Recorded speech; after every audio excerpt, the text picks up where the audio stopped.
Well, good morning. Got up this morning to read rave reviews from news media outlets across America about how Detroit hosted the best draft ever. It is remarkable to read sports journals, business journals, news journals talking about the recovery of the city. Everybody's talking about Detroit. I feel like we are a 10-year overnight success. And the credit really belongs to the people who live in this city. I mean, every single story you saw, they talked about the warmth and the graciousness of Detroiters, how welcoming this city was. We made an impression that I think is going to last a long time, and Detroiters should be proud of the way we welcome America. I got so many people that I want to thank, and I do want to take the time to do it because this was a remarkable event. Roger Goodell and the NFL that gave us the chance, Sheila Hamp and Rod Wood, who pitched so hard to get it. You couldn't be up and down the street without thinking about what Dan Gilbert has done and how much he has meant. And Mark Hollis and Jared Fleischer and his team behind the scenes that had so much to do with this. Of course, Claude Molinari and Alexis leading this effort publicly. Eric Larson and the Downtown Detroit Partnership, which interestingly was a creation of Roger Penske from the 2006 Super Bowl and has carried over and is continuing to do great things. And you want to see how good they are. You wouldn't know we had 775,000 people out here 48 hours ago. We are ready to go again on Monday morning. Charity Dean and the Metro Detroit Black Business Alliance, we had 60 Detroit companies who were working here. This has been different than the other NFL drafts. It was Detroit companies who did the work, whether it was food, supplies, furniture. You're going to hear from a few of them, but I understand the NFL is now asking them to help future cities talk about how the local businesses benefit when the NFL comes to town. Of course, our secret weapon, my brother Dan, the walking encyclopedia on the NFL draft, who had so much to do with the vision of the fan experience. And I want to take a minute to thank the city staff. I came back from Kansas City a year ago, and I saw those 300,000 people in the country focus on Kansas City, and I realized we were going to have the national spotlight. And most administrations, no matter what level of government you're in, by the 10th year, you're kind of getting stale and you've been there for a while. I said to them, we have 365 days. Everything has to be fixed. The amount of pressure that the city management felt for the last year and the way they performed is remarkable. I'll never get them all, but the General Services Department made this city so beautiful. Brad Dick, Jessica Parker, Krista Powell, the whole team. Didn't the city look great?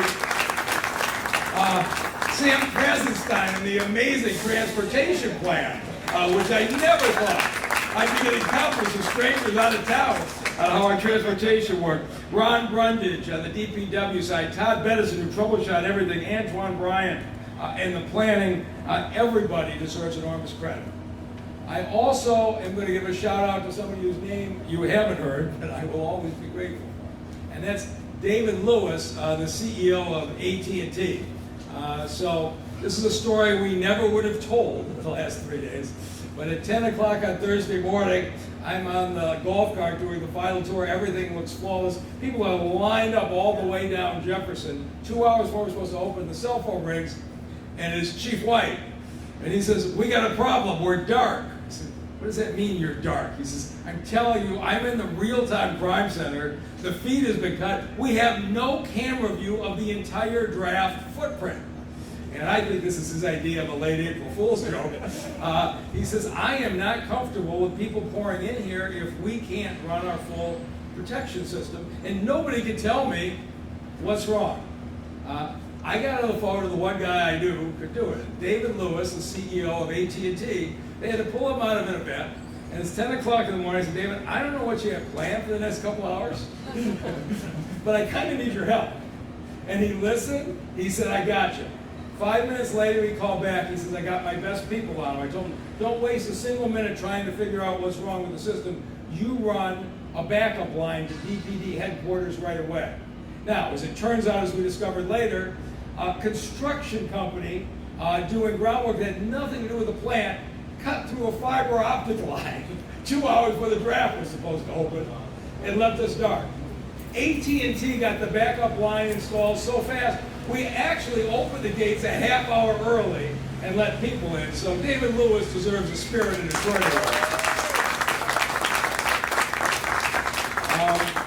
And finally, I think you all know this, the Detroit Fire Department EMS were great, but everybody I talked to talked about the Detroit police officers. Our 2,500 men and women had their vacations and leaves canceled for 3 days. They were out on their feet 10, 12 hours a day, even by the end of the day Saturday. They were smiling and greeting people. It was tremendous. But Chief White was the leader.